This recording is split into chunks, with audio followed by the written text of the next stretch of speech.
My name is Rod Richardson. I'm the vice chairman. Our chairman and other members of the board will be joining us by Zoom along with those present, so we do have a quorum. So I would ask for a reading of the statement for hybrid in-person virtual meeting to be read out, so anyone on Zoom knows how we work this. Sure. Do you want me to do a roll call first? Absolutely. Okay. Ken Sanderson. Here. Kelly Rast. Kelly Rast will be joining. This is Ken, if you can hear me. I just sent her the link to join, and she'll be joining as a panelist if you can watch the promote her to recruiting. Okay, we will skip her for now. Ken Klingensmith.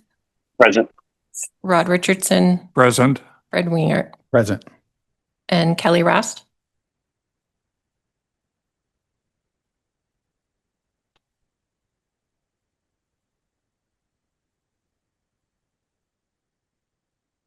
Is showing on Zoom. And I will go ahead with the hybrid statement. This meeting is now being recorded in the board hearing room with the zoning board members attending in person. There's an option for virtual attendance on Zoom webinar. For Zoom participants wishing to speak, please use the raise hand function in the Zoom app at the start of the agenda item on which you desire to comment. Comments will be received from in-person attendees first, followed by Zoom participants. When it's your turn to speak, the moderator will recognize you by name or phone number used to join the Zoom webinar, and your microphone will be unmuted. Please state your name and the city and state where you reside for the record, followed by your comments. All public speakers will be limited to 3 minutes unless the chair designates a different time period. If you have trouble with Zoom, please call 913-715-9666. Board members, staff, and presenters, please state your name every time you begin talking, and please speak into the microphone so that people attending via Zoom can hear you and the comments can be transcribed for the record. This is a public meeting. We are presenting live and recording the meeting. Thank you. Is Kelly on? Kelly is logged in, yes. Is logged in. Okay. All right. Very good. Well, first of all, welcome everybody.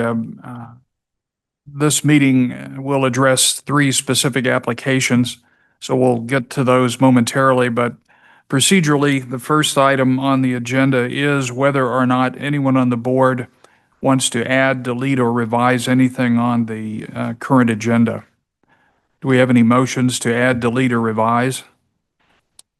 No. Hearing none, I would entertain a motion to approve the agenda then as submitted. This is Ken. I make the motion to approve the agenda as submitted. It's been so moved. Is there a second? Sanderson, second. It's moved and seconded. All those in favor say aye. Aye. Aye. Under our proceedings, we're required to disclose any conflicts of interest that we perceive in connection with any of these applications. Does any member of the board have any conflicts of interest to disclose? No. No? Mr. Chairman, I'll keep my thoughts about mother-in-laws to myself. All right. Hearing none, the next item on the agenda portion of this is disclosure of any external contacts or discussions with anyone concerning any one of these 3 applications. Are there any disclosures to be made by any member of the board? No. Nope. Nope. No. Okay. Hearing none. The next item is approval of the minutes of the April 2nd, 2025 meeting. I would entertain a motion to approve or amend those as submitted. Fred Wingert, so moved. Ken Is there a Klingensmith, second? second. Ken, did you second that? Yeah, Ken Klingensmith, second. Okay, thank you. It's been moved and seconded. Any discussion? All those in favor say aye. Aye. Aye. Opposed? Hearing none, those minutes will be approved. The next item is our board reports. I'm going to ask for any comments before we get to those specifically from our leader, Jay. If you have any comments, the floor is yours. Thank you, Mr. Chairman. Jay Leipzig, the Planning Director. Just a quick reminder, according to our bylaws, the month of June, we are to have annual elections in June. We have a chair and a vice chair of this of this board. The chair currently is Ken Klingensmith. The vice chair is Rod Richardson. We did not have that listed on the agenda. And since we've got some folks on Zoom this evening, but what I would propose to do is to have the election of officers at our next meeting, which I believe at this time will be in August. It doesn't appear that we'll have any applications in July. So we'll have the election of officers in August. That will give you some time to think about that if you wish to continue in those roles for Mr. Richardson or Mr. Klingensmith, or if there are others that want to nominate those, we could do that as well. So that's coming up in your next meeting in August, which I believe is August 6th. August 6th, all right. Thank you, Mr. Chair. Does any member of the board have any objection to moving the elections to August 6th? No. No. Zoomers? None. Hearing no objection. And without objection, we'll accept your recommendation. Mr. Leibs can do it. I do have a question for you, though. I'll ask if you can fill us in about whether or not we're making any progress on getting a full board. I think we're still short 2 folks. Yes, Mr. Richardson, that is correct. I don't have a status update for you. Matter of fact, I tried to get some additional information today.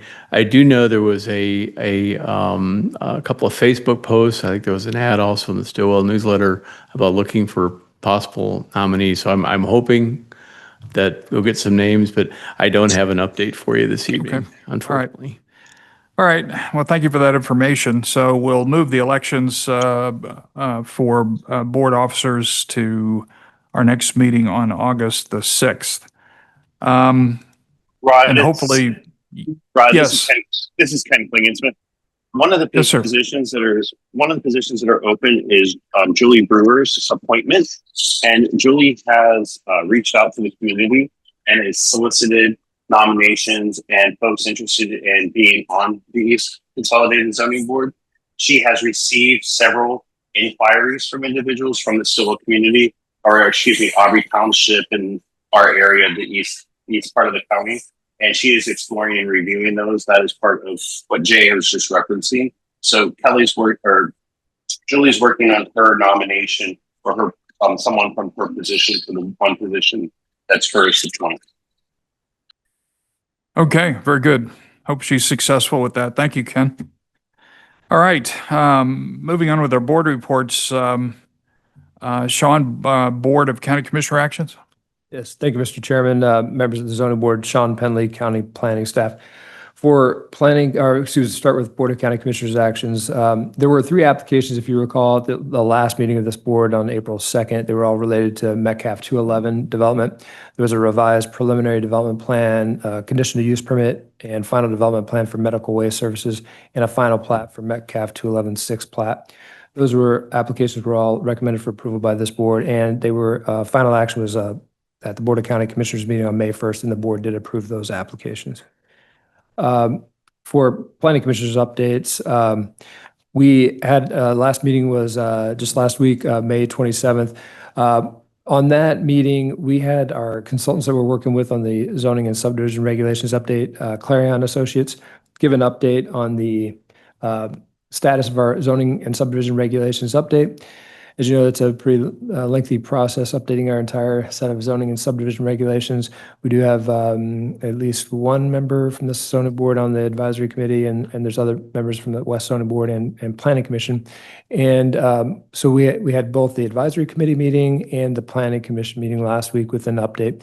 And what we're working on at this time is Module 1. So that's the first part of the main part of the zoning and subdivision regulations update, which is really coming up with new zoning districts. We're carrying over some of the same types of regulations we have today, but obviously updating them. We're coming up with all new zoning districts. We're consolidating some of the zoning districts and coming up with new development standards. It's a lot of information. There are over 100 pages, I believe, in our document. We have some of our staff working on, very carefully working with a consultant on that draft language. It's not ready yet for full review, but we did give a summary at the Planning Commission meeting. And the next steps, we will have Once that's completed, the full set of draft regulations for Module 1, we will be posting that on our project webpage. We have a website created for this project. We'll post those online for review for the public, and then we'll start to have some summer outreach meetings with the public. We expect later this summer. There are other modules to go. We'll still have 2 other modules, but we do want to start that outreach and updates also to the Planning Commission and our zoning boards later this summer as well. So we'll be bringing back a more of a complete update or a status update, if you recall, like we had earlier this year. So that's the status that what we had for discussion at the last Planning Commission meeting. The other thing I did want to mention for our next Planning Commission meeting on June 24th, we'll have an update regarding the county's transportation connection plan. Public Works has been working with the consultant HNTB and a lot of other jurisdictions that have been a part of that are stakeholders in that project, really countywide, and actually reaching out even to Douglas County and Miami County, working on a plan for the transportation connection network in the Southwest metropolitan area. And that they've completed a draft study, and they will be having both an update at the Planning Commission meeting on June 24th, and also next week on June 11th, there is going to be a public information meeting that the Public Works Department is holding that meeting, and they're inviting the different jurisdictions and anyone from the public that would like to get an update on that project. But for that Planning Commission meeting on June 24th, we also want to invite the zoning board members if they would like to attend that meeting. It'll essentially be like a special meeting, or at least it's not the zoning board members are not required to be there, but it's optional that you may attend to get that update at the same time as the Planning Commission. So we wanted to announce that, and we'll be sending out an update to both zoning boards on that. But if you have any questions, certainly feel free to contact staff, either planning staff or public works staff. So June 27th? June 27th or June 24th is the next Planning Commission meeting. And then June 11th is the public information meeting at the DeSoto High School. Public Works Department has an update on their project webpage. I'm sorry, I don't have that information, but it's on the county Public Works page. They have an update, and I think they're sending out social media updates as well. I just want to make sure I understand the date where members of the zoning board could. They'll be invited on the June 24th Planning Commission. That's the meeting. Planning Commission. Yeah. Okay. In this room, and we'll send out, like I said, we'll send out an update to the zoning board members so you have more details on that. Okay. All right. Thank you. All right. Sean, Fred Wingert, I had a question on the transportation plan. Does any of that include the eastern portion of the area that we represent? If I recall, there are not many changes proposed in that area. So what the ultimate goal will be when the findings and the recommendations from this transportation connection plan will be our role in that will be to update the Carnot plan. That will go to the Planning Commission later this year. But the changes that I think are recommended for the Carnot, the arterial road plan area is mostly on the south and west areas of the Johnson County. I don't think there were many changes on the east part of the unincorporated area for the county, but don't hold me to that. There will be plans available at both the public meeting on June 11th and this Planning Commission update on June 24th that'll have better maps showing that can actually delineate where those changes are recommended, but I don't recall anything major on the east side. No. Thank you.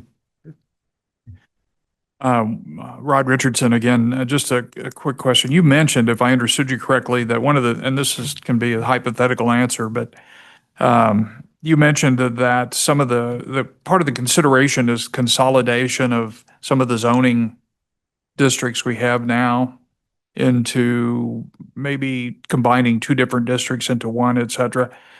To the extent that, for example, RUR would happen to be one of those consolidated, and to the extent that the new code would have different regulations, specifications, requirements that say the people that are already in RUR do not meet, I assume, just generally speaking, those would then be non-conforming uses, legal non-conforming uses in that district.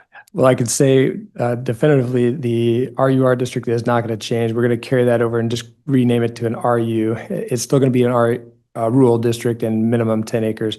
That will not change. We're just renaming some of the districts. Some of the consolidations, mainly what we're doing is we're removing the planned districts as we set them up today. Is, for example, RUR and PRUR. We're going to take away the planned district and just call it something else.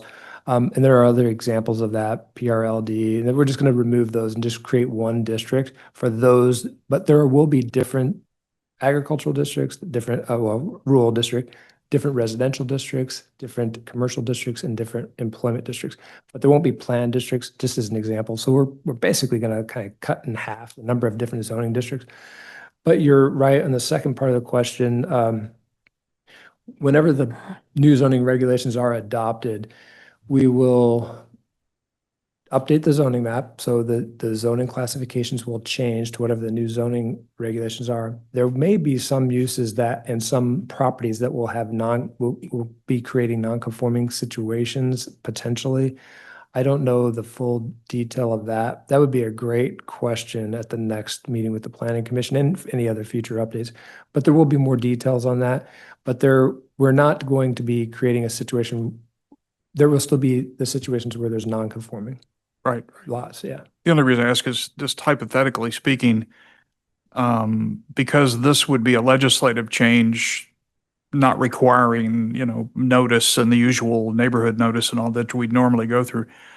I would hope that there would be some consideration given to notifying any owners of property that suddenly may find themselves being a non-conforming use under that. I mean, a legal non-conforming use. So, I mean, their legality is not going to change, but I would want to know that if that's, because that could be a problem in the event they wish to develop that property in some way they hadn't known and suddenly find out, wow, when did that happen? So Yeah, that's a good comment. I don't know the specifics of whether or not that situation would be presented, but that's a great point. That's something that we can discuss with the consultant to make sure we avoid that. Right. Yeah. Great. I appreciate the commentary, and if you think it's worthy of bringing to their attention, I think people would want to know that. If they're probably not going to be very many, but those folks should know ahead of time. Okay. All right. Well, thank you very much. Any other board reports, items, Sean, or anything else you want to bring to our attention? All right. Well, thank you very much for that. If nothing else, then the business before the board is 3 applications. Application A is application number E25-44-REZ AU rezoning for 19750 Foster Street. This is a public hearing in consideration of a zoning request to change from the RUR Rural District to the PRU-1B Planned Residential Urban Single Family 1B Zoning District. This relates to 1.49 acres. Phelps Engineering, Inc., and applicant Daryl Dugan and Susan Dugan are the landowners and the ultimate applicants here. So who's presenting? Diane, the floor is yours. Thank you. Good evening, Diane Wicklund, Planning Department. So the applicant is Phelps Engineering. The landowners are Daryl and Susan Dugan. The property address is 19750 Foster Street in Stillwell. You can see here on the vicinity map, it's just north of 199th Street, just west of Metcalf Avenue. The property is vacant and it has the RUR rural zoning. So the applicant is requesting to rezone the 1.49 acre parcel from the RUR rural zoning to the PRU 1B planned residential urban single family 1B zoning district. The purpose of the rezoning is for the landowner to construct one new single family home on the property. The proposed PRU 1B zoning has a minimum lot size of 10,000 square feet. In addition, the side yard setback requirements for the PRU 1B is a sum total side yard setback of 25 feet, having a minimum side yard of setback on 10 feet on one side. So the rural zoning district has a side yard setback requirement of 25 feet on each side. So the main reason the applicant is requesting the rezoning is so that they can utilize that lessened side yard setback requirement for the PRU 1B zoning. Since the size and width of lots are these are typically smaller than what you see with that rural district. So just to go to a couple of quick graphics here. So here's a close-up aerial view of the property. The house you see was demolished in 2024. And you can see here that is the aerial view of the surrounding area. Properties outlined in blue. And while we're looking at this, you can just kind of see here just the varying lot sizes in this residential neighborhood. And this is the surrounding zoning map. So you can see that the subject property in blue is there's the existing PRU1B zoning that they want to zone to the north, to the east. And then you have some other residential, rural, and commercial zoning districts. And then here's just a copy of their survey drawing. So minimum infrastructure was also reviewed, and the rezoning meets all the minimum infrastructure requirements except for one requirement.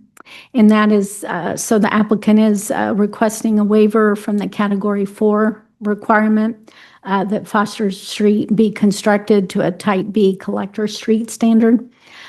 So that waiver is being requested. So that Type B collector street standard includes 4-foot shoulder.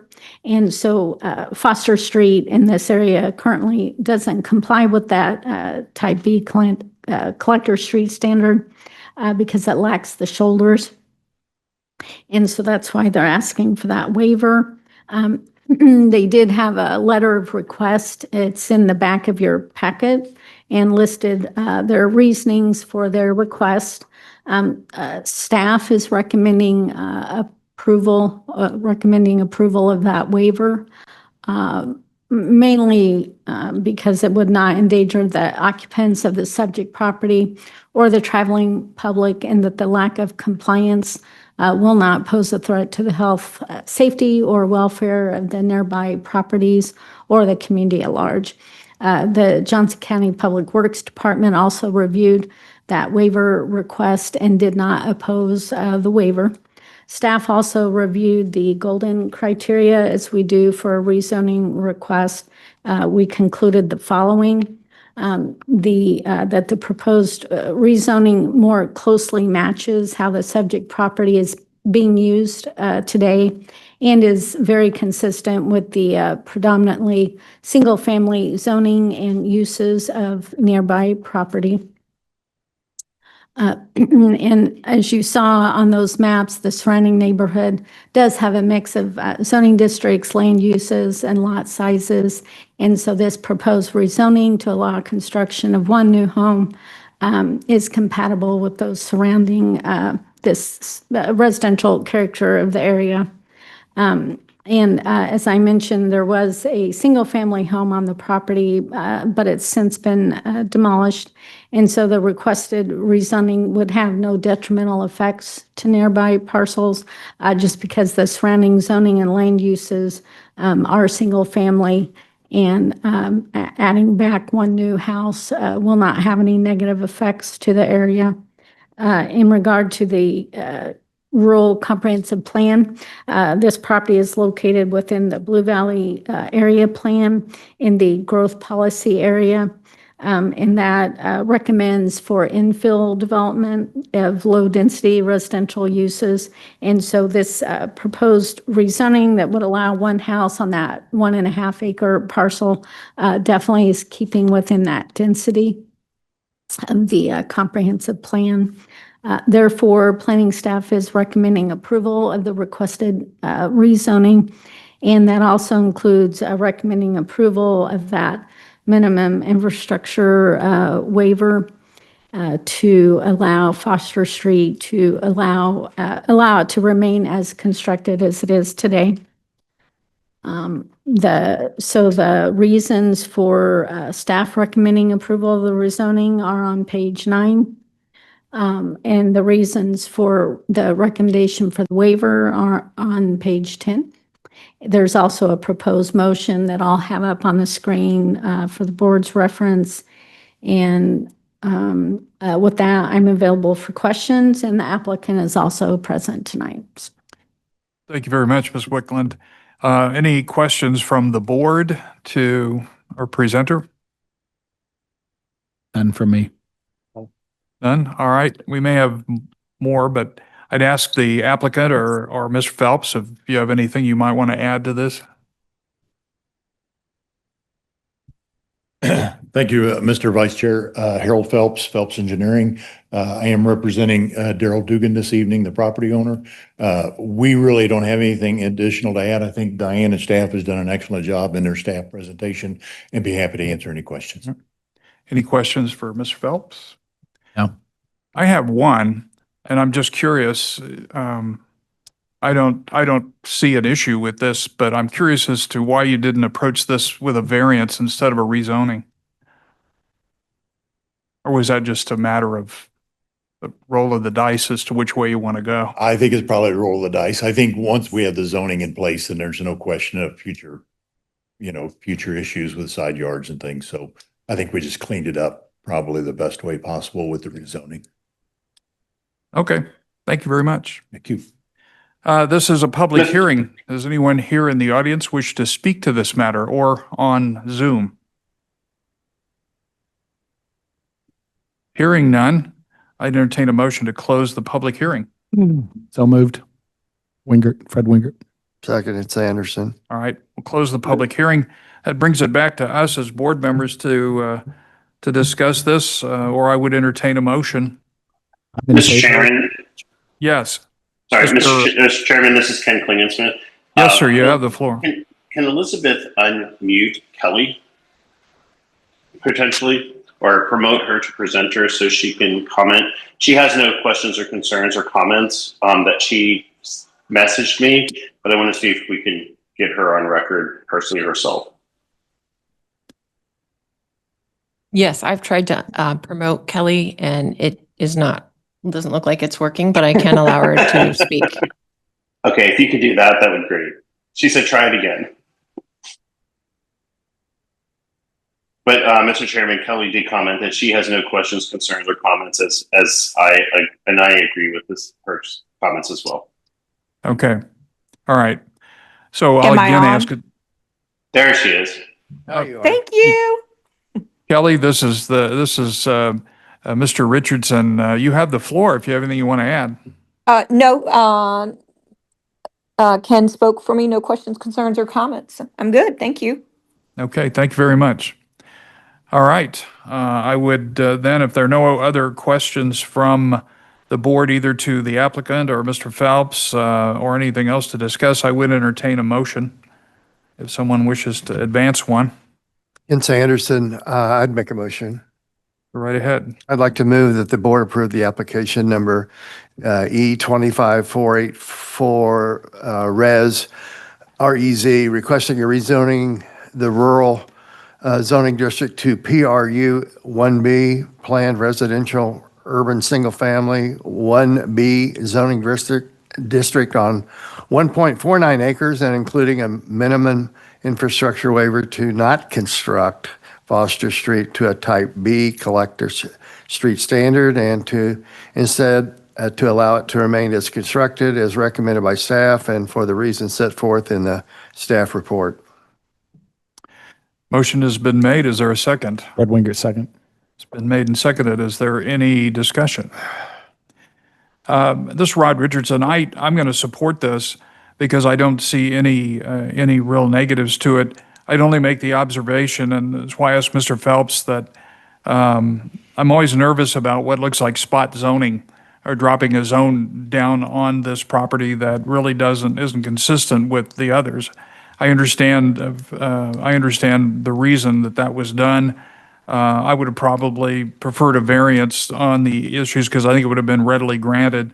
But I think that is something when it gets to the BOCC, if they're comfortable with it, then everybody's happy. I have no objection in this case, but I do think, generally speaking, as a matter of policy, if it can be approved without creating a spot zone, it's better to do it by variance than it is by just changing the zone. However, the staff's indicated some solid reasoning as to why that was done. So based on that, I will support this. So that being the case, I will ask for all those in favor of the motion to say aye. Aye. Opposed? Hearing none, the motion passes and it goes to the BOCC when? Thank you. This is Diane Wickland. So this will go to the Board of County Commissioners on June 26th, 9:30 a.m. here in the County Administration Building, 111 South Cherry, here in this room. Thank you very much. All right.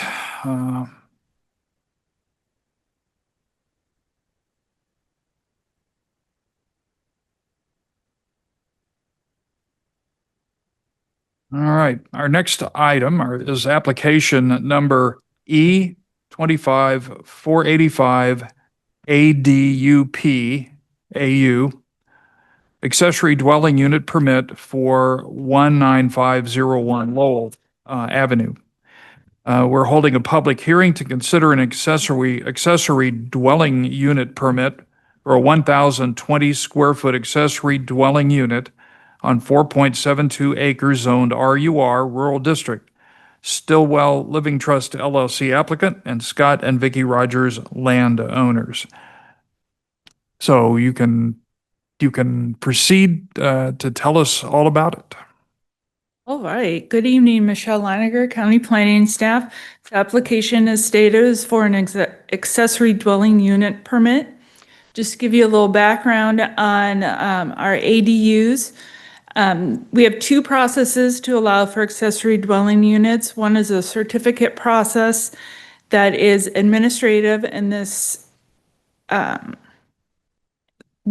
is the process that applicants can use if their project meets all of the standards of the ADU use. If you can't meet all the standards, then an applicant has the opportunity to request an ADU permit, which is a public hearing process before the zoning board and county commissioners. This is the process we're discussing today. So just up the street from where we were with the last application, this is a vicinity map showing the subject property outlined in blue. It's just east of Highway 69, between 191st Street and 199th Street off of Lowell Avenue. Here's a vicinity map showing the subject property. And then the proposed ADU is shown on there in the proposed location just north of the house. The site is 4.7 acres with a house and no other accessory buildings constructed on it. The proposed building will be behind the house, as you can see, and is proposed to be 2 stories or 27 feet tall. The applicant has requested the ADU permit because the size standard maximum is 900 square feet of livable area. The applicant is requesting 1,020 square feet of livable area, which will be the second floor of the proposed accessory building with garage and storage on the first floor. Here is the front or the west elevation of the proposed garage. And then here's a picture of the house that's on the site. The accessory building is on the right, and that's what the side that you will see behind the house. And the proposed accessory building is consistent with the appearance of the primary structure. From the road, you will see the accessory building roof line behind the house, which matches the roof line of the house. Staff does recommend approval of the accessory dwelling unit permit for a 1,020 square foot ADU at 19501 Lowell Avenue with the stipulations outlined in the staff report. Here is a suggested motion if you would like to use it, and I can take any questions, and the applicant is also here. Thank you very much. Any questions by any member of the board to Michelle? Fred Wingert, were there any concerns from the neighbors? We did not hear anything from any of the surrounding neighbors. Thank you. So, any other questions from anyone? Ken or Kelly? Mr. Sanderson, no? All right. Well, then I have a question. Rod Richardson, and maybe it's here and I'm just not seeing it, but in connection with ADUs, what are the limitations that would be imposed here on who can live there in the ADU? Michelle Leiniger, that shows up in, partially in the stipulations. The ADU requires that the owner of the property live in one of the dwelling units. As far as who can live in the other one, that is not regulated, Okay, but the owner must live on the property. okay. This Ken Klingensmith here. Question: is it because they are connected to the one house that this isn't two single-family residents on one lot? Is that what makes the connection there for us? Because it seems like this would be one resident, single-family residence. This would be a second single-family residence on one lot. But because it's connected to the house, does that kind of address that topic? No, we have the opportunity to have an accessory dwelling unit on properties that meet the standards.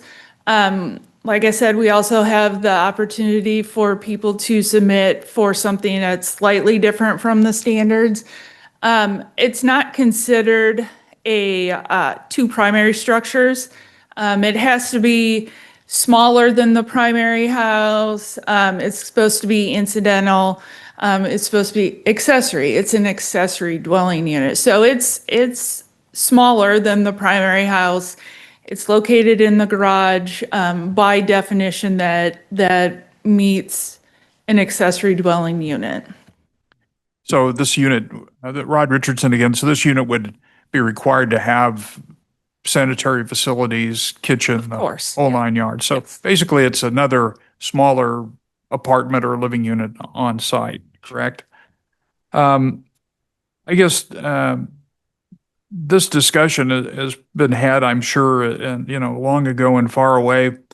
And I'm not suggesting at this point that I have any objection one way or the other. I'm just asking, but I know ADUs are popular.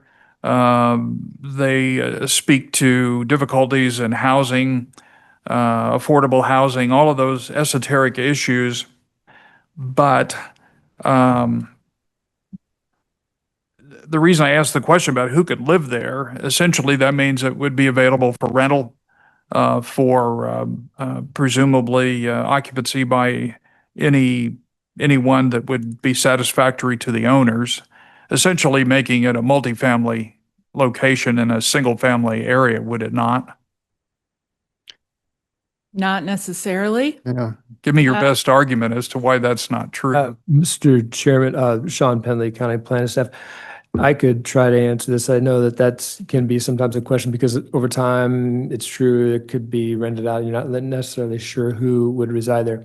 So as Michelle indicated, there is a stipulation that would require the owner to occupy either the primary residence or the ADU, and that will be standing with the property. That's will run with this permit. And there is a owner authorization form that's required as part of that stipulation that the owner would file. And that's in our regulations as well. We understand that that's a concern over time. But it is also true that one of the units could be rented out and that may not be, or occupied by somebody that's not potentially related.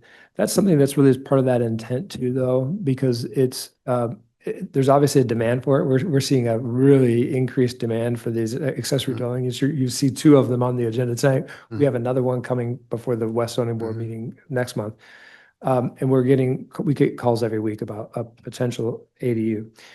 The purpose and intent, we actually have that language in our regulations because we wanted to make sure that that was understood. The intent is not to create a multifamily zoning or multifamily use in a single family area. As Michelle noted, the key is the ADU has to be subordinate to the primary residence. So it has to be smaller than the primary residence. there are standards that allow for it up to, I believe it's 900 square feet as a general rule. That can be done administratively, very small, mother-in-law's quarter. Beyond that, when it gets larger like this, it would require a accessory dwelling unit permit. That would be a public hearing process. That's why the way the regulations are set up, it does allow for that discussion. And that way we get that input from any surrounding property owners if there's any concerns. And it'd have to go to the zoning board and BOCC. We think that that setup will address any potential negative impacts, and that's the process. So that's the intent. We would not consider this, whether attached or detached, to be a multifamily zoning or multifamily use. It is still single family. It's just an accessory dwelling unit. Right. Right. And Ken, go ahead. I'm sorry, Mr. Chairman. Sean or Michelle, so the question I have is, are we going through this process for this family because they're now at a later date deciding to put this building there? Because I'm personally aware of other residents within the Aubrey Township community where they have a garage. They've got 1,000 square feet above their garage. It's got a kitchen. It's wonderful. Parents have lived there. People are staying there. But because they built it as part of the initial kind of building permit of building the entire house, I don't think they have accessory dwelling unit permits. And so is the difference here because they're doing it after the fact versus when they built the whole property out?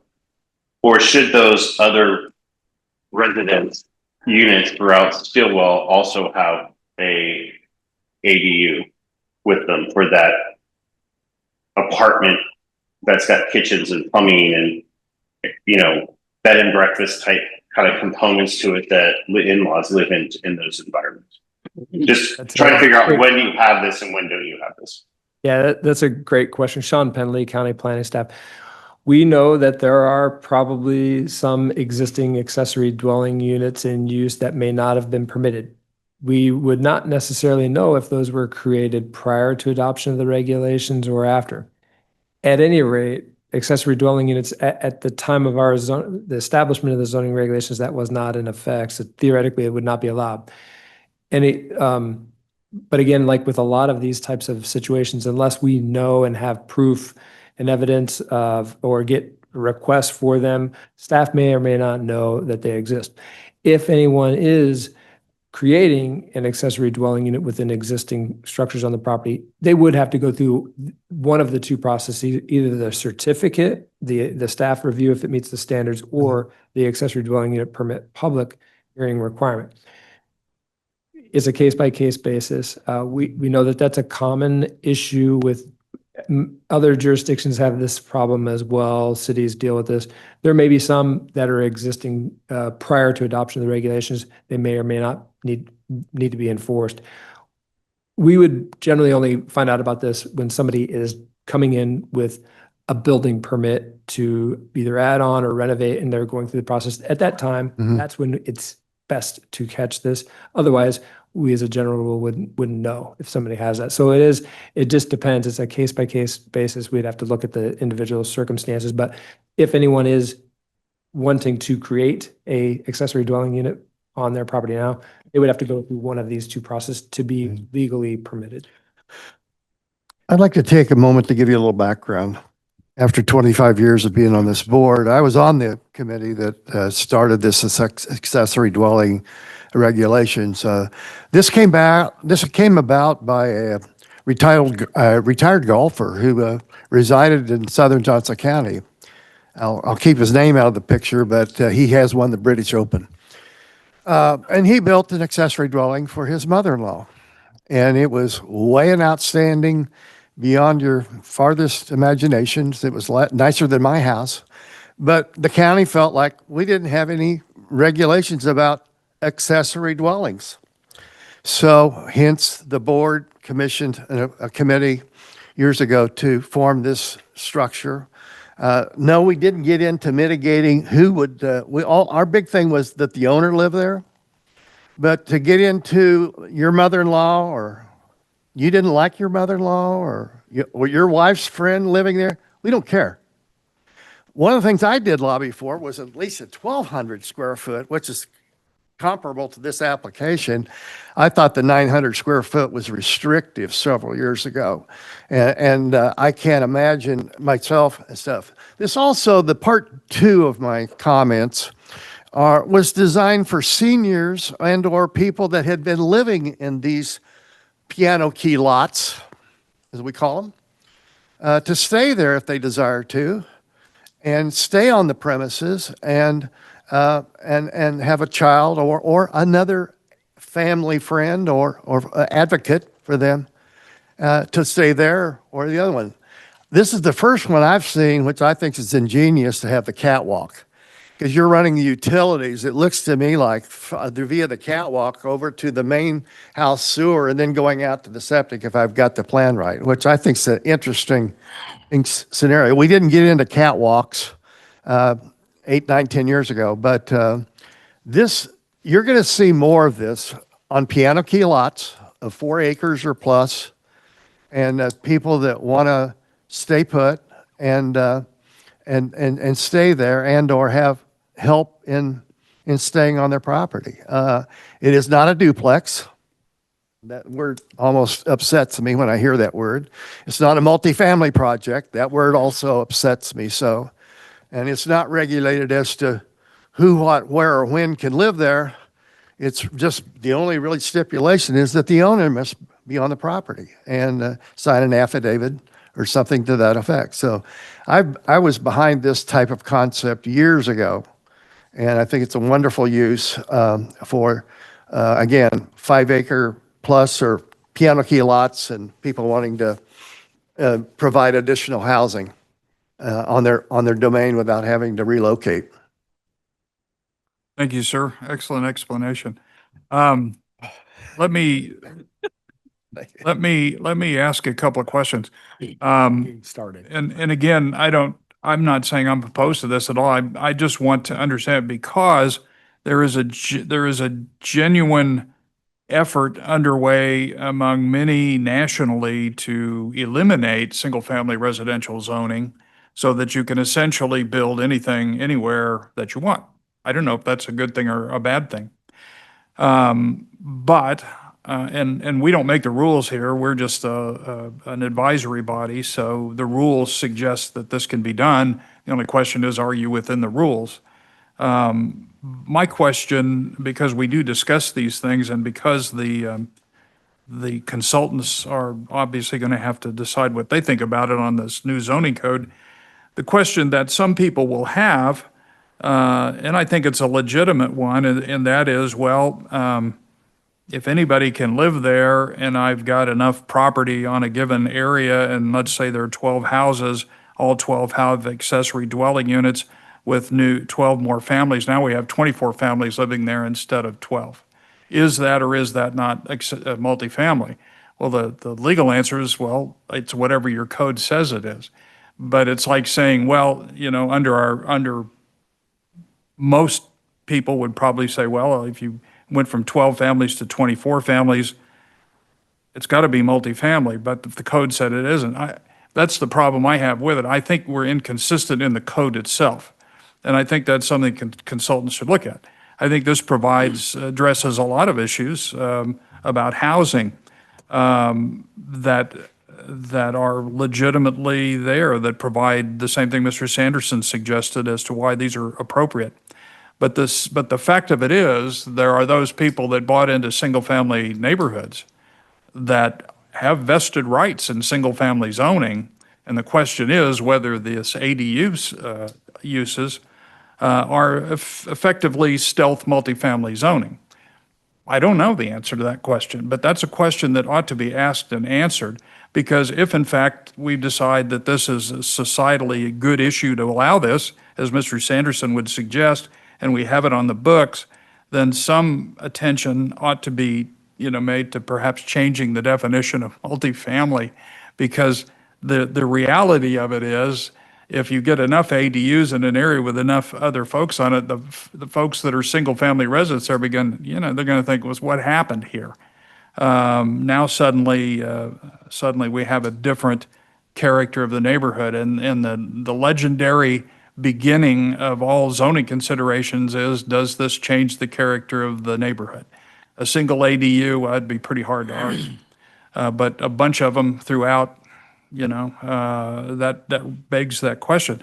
So I think the real question is, how do you address the folks that went in with single-family residential in a more traditional neighborhood where you get ADU, ADU, ADU, ADU by certificate? They don't have to come here all of a sudden. And Mr. Sanderson pointed out, I don't care who lives there. Well, that pretty much validates it's multifamily, in my opinion. But I'm just saying those are issues that I think from a policy standpoint need to be considered, because that in fact is what's happening as these get more and more popular. And you're exactly right. And that's also why I think there's some legitimate consideration nationally to probably eliminating single-family residential zoning. But I can hear the hue and cry across Johnson County if that happens, because that's not what Johnson County's traditionally been. It's traditionally been single-family residential. So it's like saying, well, this is single-family residential, but we're not going to require single families, if you see what I mean. So I have some concerns about how this was done, because I think it's stealth multifamily, but that's probably okay if that's what people want. It meets some societal needs and whatnot, but there is a point at which it could be carried to an extreme where suddenly you couldn't really argue the point that we're opening the door to the creation of significant problems, particularly as Mr. Sanderson says. And then I think it's true, this is going to be more and more in demand. So that's my only point, just generally for things to think about as we go down the road. I guess my last question, then I don't have any more, is when you say that the owner, it's a requirement that the owner be an occupant. I understand that, but what if the owner sells the property and the tenant or the whoever lives there, let's say family B, the owner sells the property to me, and I say, well, fine, I don't care, these people are paying rent, it's okay with me. Does that blow up the ADU and those folks have to leave, or do they get to stay? I'll see if Michelle has any more detail on this, but I believe I understand this to be the owner is the owner.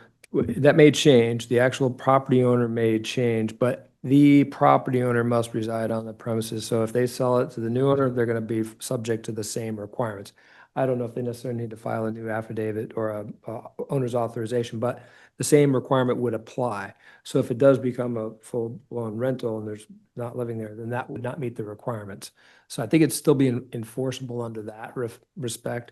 The owner, the property owner shall occupy whether it be the primary residence or the ADU. And that's, again, is still in the regulations. So I think it would apply regardless of the sale of property. Okay, I think I got lost there. If I have an ADU in my house and I have my brother-in-law living there, let's just say, and I sell my property to you, obviously, I guess you could tell him to get out, but if he stays there, the original owner that lived there when the ADU is acquired, that owner, if they sell the property, but the ADU does the ADU still apply to that property? It's been approved. Forget who lives there. Maybe nobody has lived, but if the owner that got the ADU moves away and sells it to me, does that change the legal status of the ADU? So the new owner would then have to come in and get a new certificate. And you may not know, I'm just. Hey, Rod, are you asking if it's transferable? No, I'm asking if the owner, well, maybe I am. Maybe that's a good point. Whether that can be transferred. I mean, only the county could transfer an ADU. That's a county-issued permit. So if the owner sold it, if this applicant, for example, sold their home, maybe mother-in-law goes with them and the ADU's empty, but then somebody else buys, let's say Kelly Rass buys it, does Kelly still have an authorized ADU there, or does she have to come in and get another certificate from Mr. Pendley? This is Sean Pendley, planning staff. Let me see if I can answer. I think the stipulation number 3 is recommended here, probably addresses this issue. The notice, so the property owner of record shall file the written notice with the county regarding the issuance of the building permit, and that notice shall include, because they're going to have to get a building permit for the ADU. The notice shall be written in a manner to alert future owners and lessors of the subject lot, tract, or parcel of the limitations of the stipulations, and shall include the requirement that the lawful existence of the ADU is predicated upon the occupancy of either the ADU or the principal dwelling unit by the current property owner as their domicile. An owner of record on the property, whoever that be now, the current owner or future owner, will have to live in one of the units. That will be required throughout the existence of the property. So that, Fred Wingert, so that will be on it says recorded against the subject property. It means on the title. So it'll say on the title. So whoever buys it will be made aware. It will be filed with the Register of Deeds with the Johnson County. Yes, and that record will be filed with the county and would be subject to any future title search. Okay. Great. Thank you for the discussion.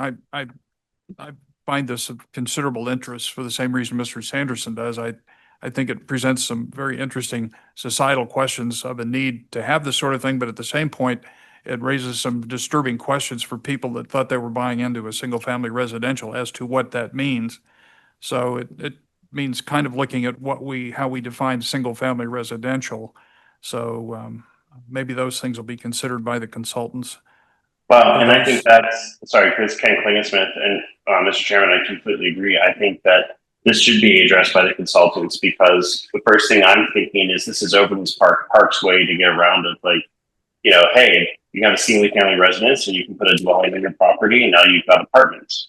And let's just make every single dwelling location have an extra dwelling, which you can then rent out, and it changes the whole dynamic and spirit of what a single family resident community is. I'm not opposed to this application by any means, because this already exists in Stillwell. I think the ADUs might need a little bit of polishing just to not go down the path that we could kind of been addressing here. Thank you, Mr. Klingensmith. Any other questions? Was Michelle done? Oh, Michelle, sorry. Michelle Leiniger. Just some details about the ADU regulations. This was all talked about. The idea that here's our standards. You get that if you meet those standards. There's a size limitation. It has to be behind the front of the house.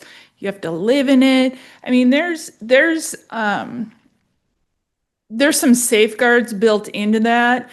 And then that other key to it is that if you don't meet those standards, it's got to become something that's discussed by the zoning board. So then it becomes a public hearing process. The neighbors are notified, and a lot of the things are smaller. I mean, the 900 square feet is really a one-bedroom house. 1,200 square feet, two-bedroom house, roughly. So, looking into that, there are some kind of safeguards in there as far as, mixing in with the character of the neighborhood. For this example, the roofs are similar. So it's not something that is way out of character of the property. You have to have a minimum of 2 acres in order to have an ADU. So, for example, out at Gardner Lake or Stillwell, if you have a tiny lot, you're not getting an ADU. Also, the likeliness of everybody in a subdivision building an ADU is probably unrealistic. We get plus or minus 5 a year certificates and permits.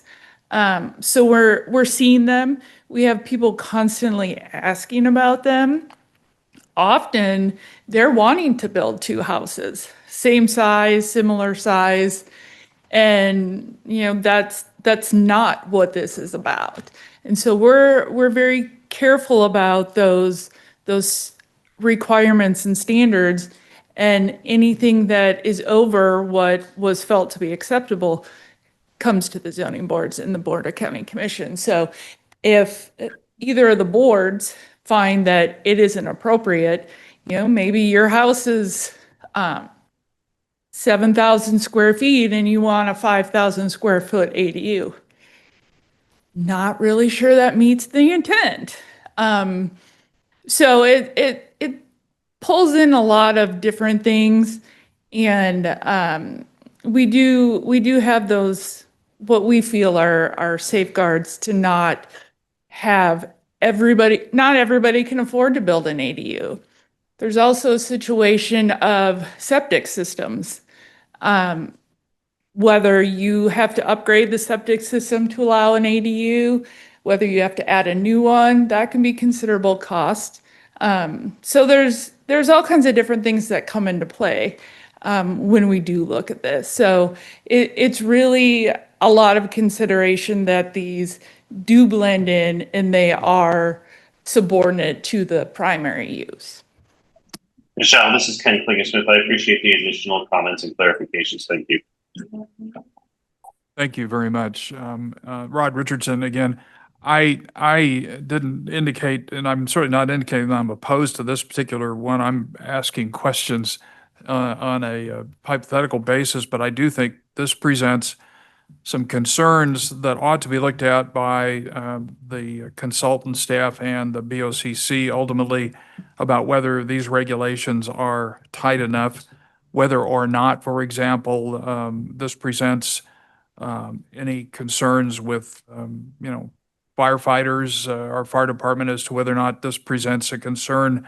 Do they know that there's a separate family in and above the garage or the barn or whatever? I mean, those sorts of questions that, I think are reasonable to consider as to what these ADUs are. I think they're going to become much more common.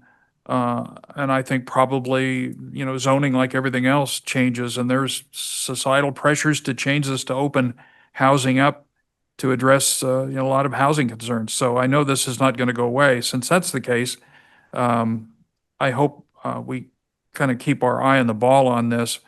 But I would agree, and probably as in this case, these single here and there units with the stipulations would appear to address the concerns under the existing code. But having said that, I think it's worth discussing what this does to the character of the neighborhood. And in cases like this, probably nothing.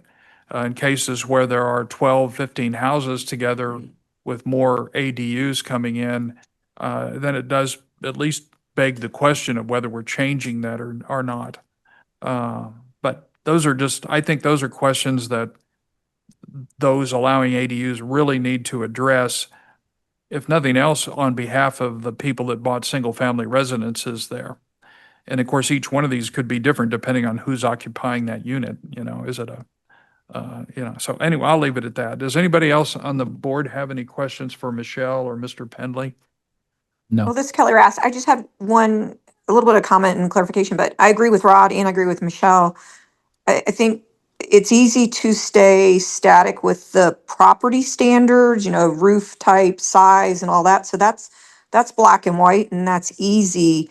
So from that standpoint, that's pretty black and white and simple. I think where things get into the weeds is when if the person who first got the ADU and then they sold the property and the ADU stayed with the property and then the next people that moved in, they weren't quite as upstanding citizens or they had different people in there, because sometimes it's the people that might be residing in the property that causes more of the concern than the standards of the size of the ADU and all that. Because I know when we were building our detached garage about 9 years ago, we considered doing that, but and we lived behind, the old Miller property, and I believe that was a little bit part of the whole carriage house deal as well, because they had quite a few problems with the residents that were in the carriage house and everything, and there was a lot of complaints. So I do agree, Rod does have some good points, because unfortunately we can't control human nature and things should be looked at. But again, Michelle is correct too with there are certain standards, but I really thought that when we did our garage, we were told that it had to be, whether it was attached or detached, made a big difference of what we could or could not do. But so I learned something tonight that that's no longer the case, I guess. But yeah, I agree with both sides, and it never hurts to take a look, a little deeper dive and stuff, and just make sure all the T's and I's are crossed and dotted. Because once something happens, as the county and the zoning board knows, it's hard to then go back and police, and we're not very good at enforcing when things kind of go awry. So we've got to stay in front of things is always the best case scenario. That's it. Thank you. Thank you, Kelly. Rod Richardson, well, we've had a lot of discussion at this point. I would ask, and since we don't have any more questions of staff, I'd ask if the applicant wishes to tell us anything, have any comments, or present your particular position. Good afternoon. My name is Drew Rogers. I'm the owner of Stillwell Living LLC. On behalf of the property owners, Scott and Vicki Rogers, keen eye or ear may notice that they are my parents.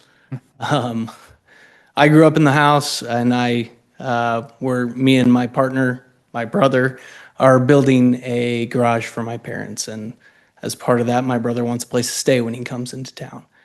With that, I will entertain any questions you have. Any questions of the applicant? Not hearing any. Thank you very much. All right. Anyone, this is a public hearing. Does anyone here or attending by Zoom wish to make any statements to the board? Hearing none, I would entertain a motion to close the public hearing. Fred Wingert, so moved. Is there a second? Sanderson, second. Moved and seconded. Any discussion? All those in favor say aye. Aye. Aye. Aye. Public hearing is then closed. This back to the board for decision. There was a lot of discussion already on this. So I would entertain any discussion or entertain a motion on this matter. Sanderson, Ken Sanderson, I'd like to make a motion to recommend approval of an accessory dwelling unit permit to allow an accessory dwelling unit on the second floor of a new accessory building with 1,020 square feet livable area located at 19501 Lowell Avenue for the reasons outlined in the staff report and subject to the stipulations recommended by staff. Fred Wingert, second. It's been moved and seconded to approve this subject to staff stipulations 1 through 7 as indicated in the report. Is there any discussion on the motion? Hearing none offered, I would call the question then. All those in favor of the motion say aye. Aye. Aye. Opposed? All right, motion is approved. When will this go before the BOCC? Michelle Leininger, this will go before the Board of County Commissioners at their June 26th meeting, which is held in this room at 111 South Cherry Street, starting at 9:30 a.m. All right, Good luck. thank you. Thank you. All right, the next and last item on our agenda is application number E25-490-ADUPAU. There we go. An application for an accessory dwelling unit permit for 5875 West 203rd Terrace. This is a public hearing to consider an accessory dwelling unit permit for a 1,600 square foot accessory dwelling unit on 3.54 acres on property zoned PRLD, planned residential low density single family dwelling. And I'll probably mispronounce shares. And Margot Ramsey, applicant and landowners. I apologize if I mispronounced that. Charles. Sorry, Charles. I just read them as I get them. All right. Staff, it's all yours. Good evening, Zoe Brown Planning. This application is for another accessory dwelling unit permit. The subject property is located at 5875 West 203rd Terrace on 3.5 acres. The subject property and surrounding properties are zoned planned residential low density. And there's currently a single-family residence and pool house on the property. The applicant is requesting approval of a 1,600 square foot ADU to be used as a mother-in-law quarters. The applicants plan to move into the ADU and allow their children and grandchildren to live in the main house. Here's the proposed site plan showing the addition to the east of the primary dwelling, connected by a breezeway. Here are the building elevations showing the design of the proposed ADU. The reason the ADU permit is required is because the request exceeds what can be approved administratively for two reasons. So the first reason is because the ADU exceeds the 900 square foot maximum for detached units. And the second reason is because the proposed ADU is connected by a breezeway, which does not meet the definition of an attached ADU per the zoning regulations. The regulations require that an attached ADU be connected by livable area. However, a breezeway is not considered livable area since it's open air. So because of these reasons, an ADU permit is required, which includes the public hearing and Board of County Commissioners approval. This ADUP meets the minimum infrastructure requirements, and Public Works stated no concerns. In staff's opinion, this application meets the golden criteria. So for criteria number 1, the subject property is located within a residential subdivision made up of lots ranging from about 3 to 10 acres. The subdivision is zone plan residential low density, which allows one single-family dwelling unit per lot and ADUs with an administrative certificate or permit. The proposed ADU meets the purpose and intent of the ADU requirements, which is to allow property owners to respond to those changing demographic and economic conditions, as well as responding to the needs of their families while protecting the character of the neighborhood. For criteria number 2, accessory buildings in the area are fairly common. Most of the accessory buildings in the neighborhood tend to mirror the design of the homes, but some do have a more utilitarian form. This proposed ADU is subordinate in size and location, and it's designed to match the style and materials of the primary dwelling. The appearance is consistent with the main house and will appear to be attached from the street view, which makes it compatible with the character of the neighborhood. For criteria number 3, the property is suitable for residential uses. And for criteria number 4, the effects of the ADU would be minimal to nearby properties. The size of the property allows space between neighbors, and the north and east property lines are buffered with trees. For criteria number 6, there does not appear to be any gain to the public health, safety, and welfare by denying this request. In the event of a denial, the hardship to the owner would be the impact of living further from family members who would enable the landowners to age in place. Lastly, for criteria number 7, the subject property is located within the urban fringe policy area. And this area can kind of be categorized as a middle ground between the suburbs and the countryside. So the use of an ADU on this property is compatible with the long-term plan for the area, which is where growth is most appropriate. Staff received one call from a neighbor about questions and concerns regarding the application. And staff recommends approval subject to the stipulations in the report. And 2 stipulations that I wanted to call out were number 1 and 2, which note that the owner must occupy the property and record that affidavit stating that they will live either in the ADU or the main house. And I'm here for questions as well as the applicant. Thank you very much. Questions of the board to staff at this point? Or did we beat this to death on the last one? Michelle took the heat for me. All right. I do have, this is Rod Richardson, Chair. I do have one question. On the recommendations for this, you have stipulations number 1 through 6, I think. Although they're similar, I noticed the stipulations on the one we just approved are a little more significant in content than this. For example, the one that we just approved, accessory, had a lot of information, a stipulation regarding accessory and supplementary uses. regarding repairs, remodeling, additions, and other alterations, et cetera, and other regulations, and you've got some of that in there, but is there a reason those are different?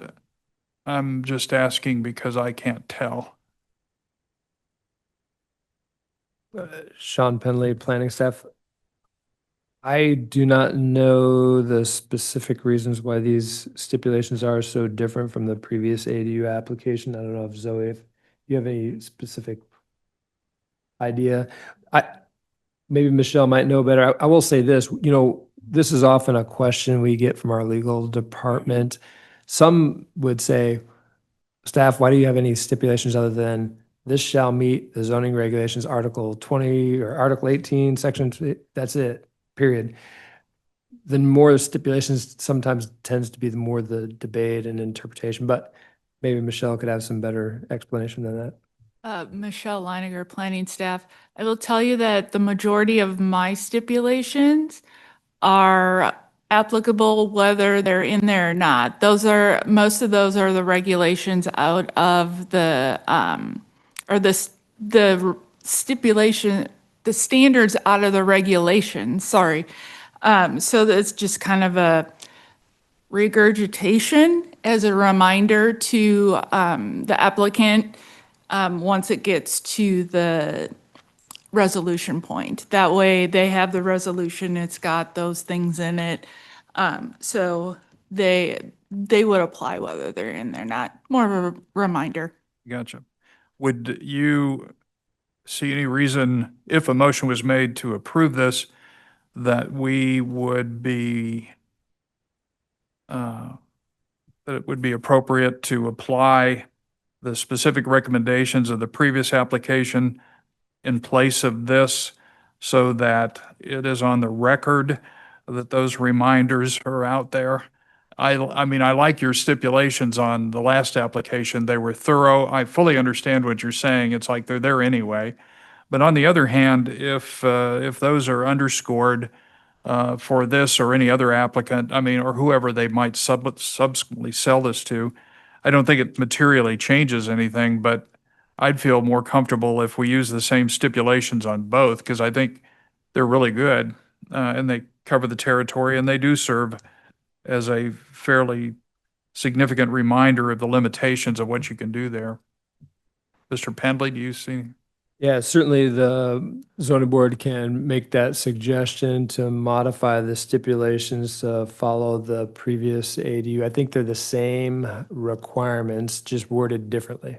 Okay, thank you very much. This is Fred Wingert. I mean, I would rather what we pass was, in writing, so the applicant knows what we're passing, so the board knows what we're passing. I don't go back as far as my friend down on the end, but I have been involved for a few years, and there has been confusion in the past about what was passed and what wasn't. We're interpreting it 5 years later, so, or 10 years later. So I would, prefer that we pass what's written. Mr. Sanderson, how do you feel? I like this application as well. As far as these covenants, if you want to rewrite their report for them, that's your prerogative. But I would hearken to Morris Village next to the Johnson County Executive Airport. Plenty of accessory dwellings in there, probably 30 years ago, probably 25 years ago. That subdivision was also a 2-acre lot subdivision, Morris Village Estates. It later had dry sewers put into it. It was a septic tank town originally. Plenty of, and so back again, 20 years ago, we looked at that as a kind of this is where it could end up at. And when we wrote these regulations on accessory dwellings, it looked at Morris Village. We also lately, Sycamore Ridge at south of 175th and Ridgeview Road, that has been developed, pretty well developed out right now. Some of those accessory dwellings and those units can top $200,000 to $300,000, with the estate being worth $1.2, $1.5 million. So accessory dwellings are going nowhere. they're going to be here, and the cow has left the barn. And we can rewrite the regulations if we want, but we did start having some semblance of organization on this issue some time ago. And now we're seeing these deals come in front of us. But this is, it's a good, this project, I mean, the elevations, these folks have got the same elevations, the roof line. I mean, they've gone beyond the standard as far as I can see here with this application. Any other This is comments Ken. from the board? Yeah, Ken, go. this is Kent. I agree with you, Rod. I'd like to see our stipulations mirroring across these ADUs and having a consistency there. But I also agree with Fred that we don't want to have a lot of this confusion about what are we approving or not approving. I wouldn't want to delay this just from the applicant's perspective to try to get the narrative lined up. So possibly, I think I agree with Ken Sanderson. This is a good application. But possibly in the future, as we look at additional ADUs, we can look at standardization of some of the stipulations to create more consistency. But I am supportive of this application. Kelly Rast. I was just going to echo Ken, and you guys know I'm all for consistency. So I agree with that. All right. We haven't heard from the applicant. Is there any more discussion between staff and board at this point? I will say that there is one stipulation that is, I'm not sure if Michelle has it, but it was unique to ours. That stipulation number 5 about the Department of Health and Environment sanitary code and making sure that they meet that. I don't have Michelle's report in front of me, so I'm not sure, but I think it would be good to have them consistent as well. We didn't write our staff reports together. Fred Wingert, the accessory dwelling will have a separate lateral fee. Is that what I'm seeing? Because the septic tanks are. I think they were going to need to have a separate lateral lines, but one tank, I believe. I might ask the applicant. I'm just curious on that. It seems like a long distance there to go, but thank you. Yeah, they were going to have to change some stuff with the septic. Okay. Well, we can get to that. Let's get through the public hearing here and see what we can figure out. Any other questions of staff? No, not hearing any. All right, thank you very much. We may have more later. This is the opportunity for the applicant to tell us what they think about this. Charles? You need to go up there because it's on the record and we want you on television. Charles Ramsey. I'm here with my wife, Margot, and my daughter, Gabrielle, and son-in-law, Tyler DeMay. Welcome. We built this house that we're in now as our forever house.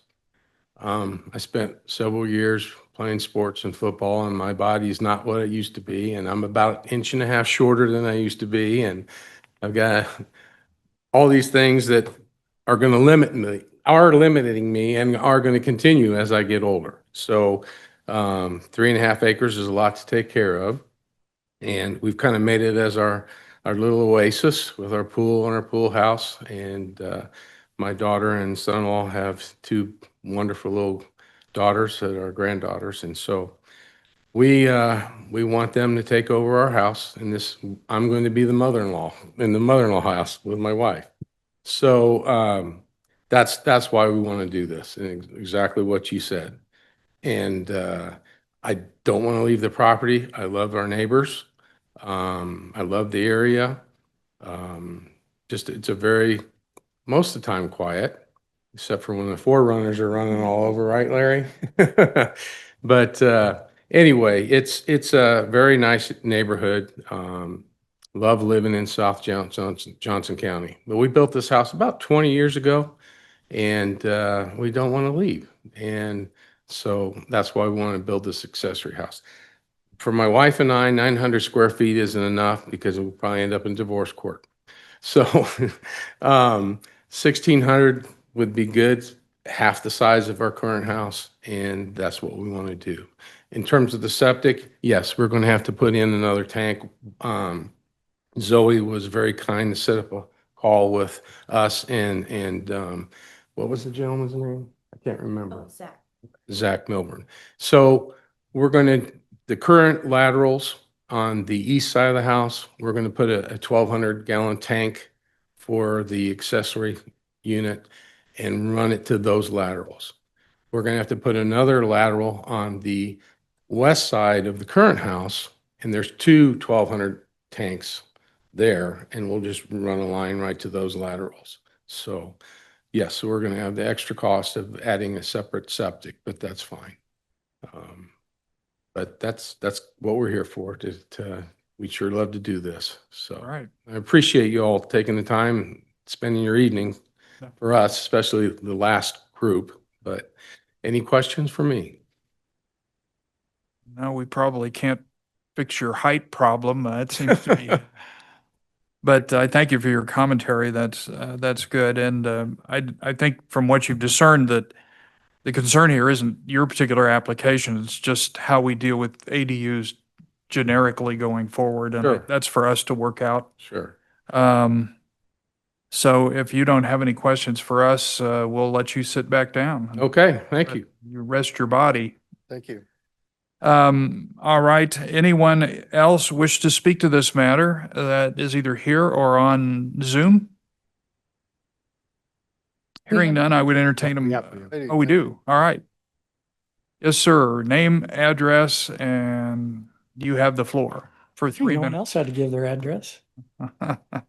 Larry Lee, neighbor of Chuck and Margot, live right across the street from them. As Chuck said, we have a great neighborhood and love our neighbors and everything. And I'm not so much here as a neighbor tonight. I kind of started thinking about this a little bit more, where this will go from here. I'm here more for my role, unfortunately, as the Homes Association president and also a member of the architectural committee of the subdivision, which Chuck is on that as well. So got to get prepared for all the passion that can and will come out of this.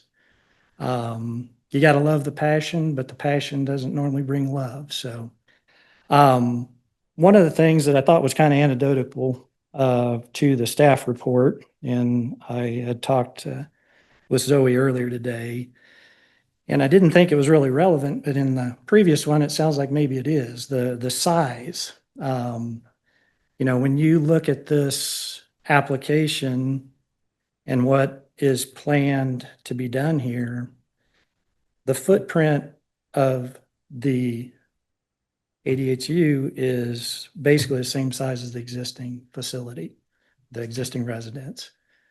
So the existing residence is a 1,700 square foot main level, reverse story and a half. So 3,200 feet, half of that's below grade. Okay. The way the topography of this is, and looking at the drawings they've got, physically, this accessory building is going to be as big as what the current residence is. So don't know whether that's relevant to you or not. In my line of work, I caught it and it's like, hey, just wanted to bring it forward. But that's not the real question.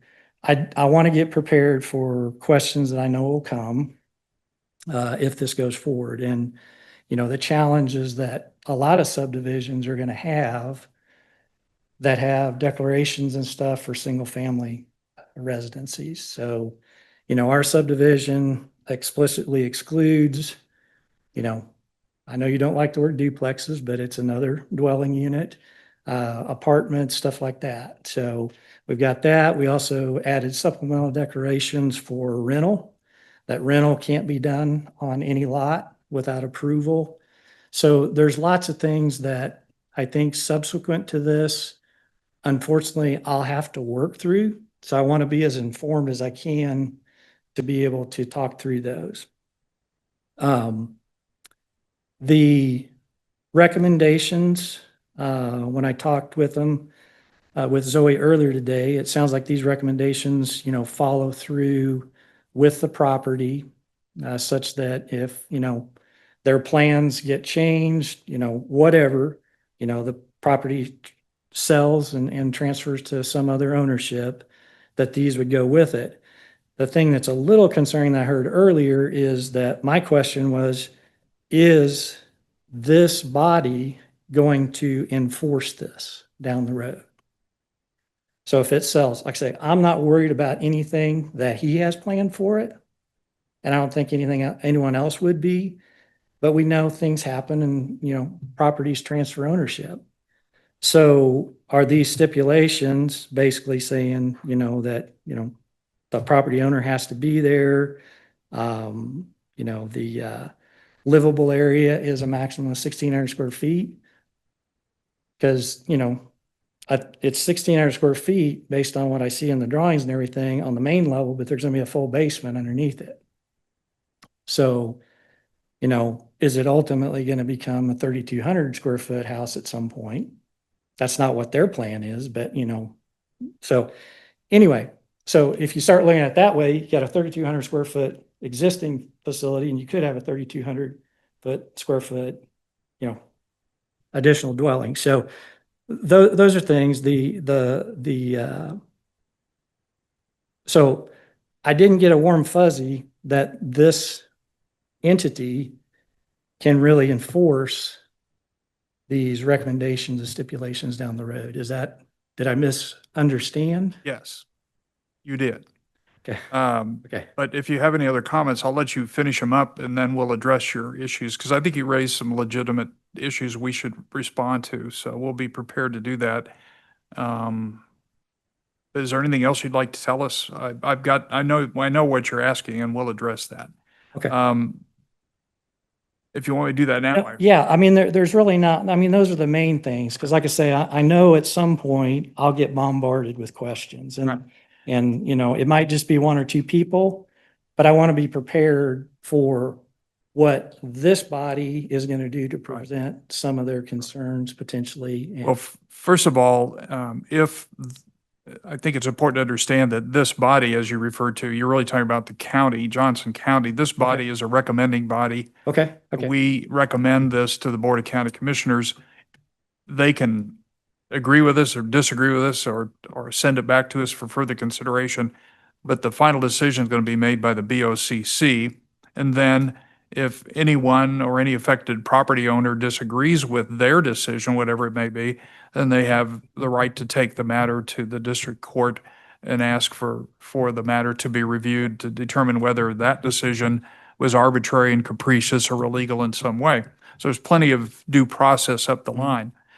Certainly, that's number one. Number two, if these stipulations are imposed, or whichever ones may be imposed, or in connection with our earlier discussion, any provisions of the code that apply to this, should it be approved, would certainly be subject to being enforced by the county zoning officers, enforced on complaint, enforced in any other way, if they diverge from these. So any divergence from these stipulations that can be documented and shown to be true certainly can be brought back before us for consideration of revocation of any ADU. And certainly if any resident that was an affected property owner in your area felt that the county wasn't doing that, they would be within their legal right to ask the court to force the county to do that. So, yes, these can all be enforced. That's why we employ these. That's why it's important to me we get the right stipulations in here to make sure there's no question. In this case, I'm going to ask staff in a little bit, and they can think about it, if there is any material difference in the recommendations between the two. In essence, I'm going to ask them to tell me that if we don't change the recommendations, there's absolutely no difference between these two ADUs that we're talking about here tonight, because they're all covered by either the stipulations or in the existing regulations, whether we regurgitated them in the recommendation or not. I'm sure you know, as in your involvement in the HOA, those covenants and stipulations are private contractual matters between you and your residents. Get that. And that's obviously not before us. And that's up to you all to sort through as you deem appropriate. But, that's an issue that you'll have to deal with. I think what we have to deal with is, are we going to approve this or not? And if we do, let's make sure we get the stipulations right so there is no question about enforcement of what this is.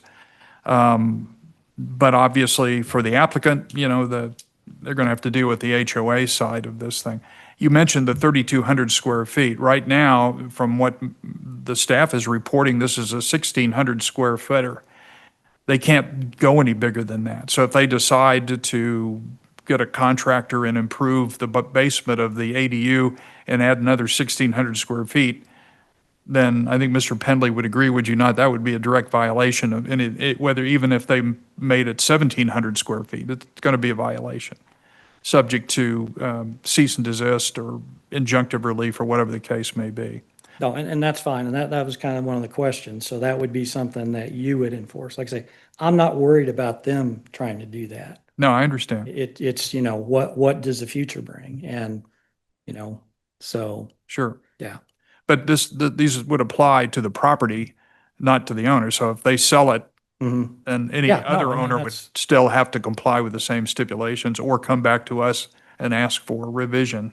Yeah. With the same notice that you got already, so. Yeah, my only comment was on that is that, this could physically, the way it is, become another 3,200 square foot. But only with our Resident. permission.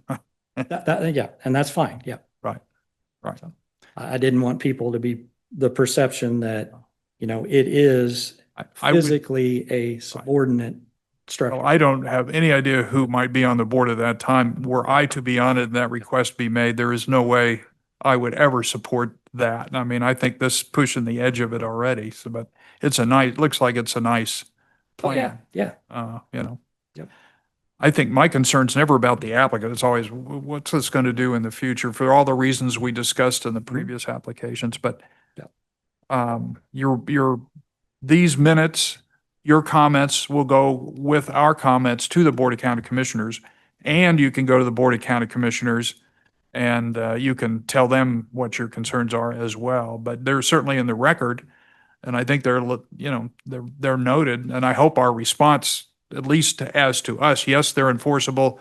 And B, no, the new owner can't just come in and summarily change this because they want to. That doesn't mean they couldn't ask us to change it. And I can't tell you what a future board would do. I don't think this board would have much interest in that, though. Well, thank you. You're welcome. Anyone else wish to speak to this? Hearing none, I'd entertain a motion to close the public hearing. Red Wingert, so moved. Anderson, second. All right, any discussion? Hearing none, all those in favor say aye. Aye. Hi. Opposed? None. All right, public hearing is closed. It's back to us to make a decision on this, our third and last application. Discussion? This is Kelly Rass. I missed the gentleman's name, but I totally agree with him with the enforcement issue. I might have a little bit of different opinion than you, Rod, because that's always been my thing, is that is not a strong suit of the county, is enforcement when CUPs don't necessarily, stay straight and narrow. In fact, we have CUPs that expire for years and they're not always caught. But so it is important to make sure, but I'm just curious, there's a lot of added expense to dig out a lower level and not have it approved or potentially ever get it approved.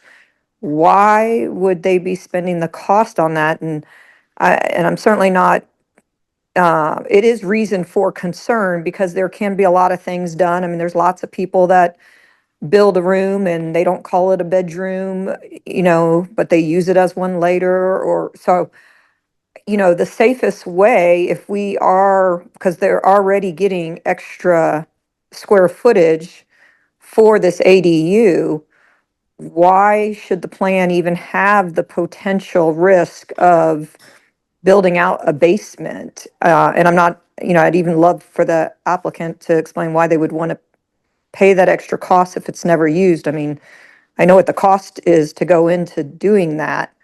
So that is a little concerning because it is ripe for somebody taking, with, not saying they would, but like I said, the next person come along and want to use that lower level for something, it's hard to enforce that kind of thing, and the county's, track record, and that's not something they enjoy doing anyway. I mean, who does? So, the safest bet would be just keep it at 1,600 square feet, which is already, like I said, more than the 900 allowable square feet, and don't allow that risk of another 1,600 square foot being, done at some point. That's all. Thank you, Ms. Rast. I would ask Sean Pendley to address that issue. I mean, what are we doing here? And what's the regulation say about that square footage, or is that livable area or something else? Yes, Sean Penley, County Planning Staff, that's correct. As it's proposed by the applicant, they would have an unfinished basement as part of this. That would not be considered livable area. That could be storage or whatever it would be. That is the way it's stipulated in this permit. So any change to that, any finished floor area that would be livable would require an amendment to this plan. They could still amend it, and it can be approved even if it's equal size to the primary residence. That may or may not get approved, but that is something that could be done. But that would be enforceable, as you indicated previously. And that's something that any building permit, we look at that. So each individual building permit that comes in, if there's any kind of work for renovation or additions or changes to the structure, we go through that review and we determine, and we have record of all of these types of permits. If it didn't comply with that, you're correct. It would be in violation, and what we would say is that permit couldn't be issued until an amendment were approved. Then it would go through the public hearing process all over again. But it is certainly enforceable and something that can be checked, and something that I think, as it's stipulated, it's clearly outlined with the maximum 1,600 square feet of livable area. All right, just clarification. For example, in the last application, that particular ADU is being built above a facility, right? But the ADU is only the part above that facility. In other words, wouldn't the same be true there? There's a bunch of square footage below that could theoretically double the space of that last ADU, almost like a basement, only it's not below ground. Same issue. Yes, if I understand your question, as it's being designed, yes, there's still additional space under the actual ADU. The actual ADU in this case is only that upper floor. The lower level Right. would be not a part of an ADU. Yes. So same issue. All right. Okay. Mr. Richardson? Mr. Leipzig. Jay Leipzig, I wanted to just mention a couple things, and Sean covered it well in terms of the building code provisions. The building code is, obviously there's some subjectivity with the zoning code. Building code is much more firm. So in other words, there are provisions, unless the work is done without a permit, obviously that would be a problem associated with any type of building activity. But the building code is fairly prescribatory. So we will know in terms of what the maximum square footage can be, what that looks like in terms of ingress into the structure. So all of those things are prescribed through that building code. And so that's it. Hopefully, it's an answer to that question. I think it's much more objective in terms of creating those requirements, so that we do have compliance and it's fairly easy to ensure that there's compliance there, unless the work is done without a permit, of course. But then if it was discovered later, they've got a problem. Yes. Or if anyone knew they were doing it and called the county and said, why isn't there a building permit, then that would entail inspections, et cetera. Yep. Yep. And that's done, quite frequently. Okay. Thank you very much.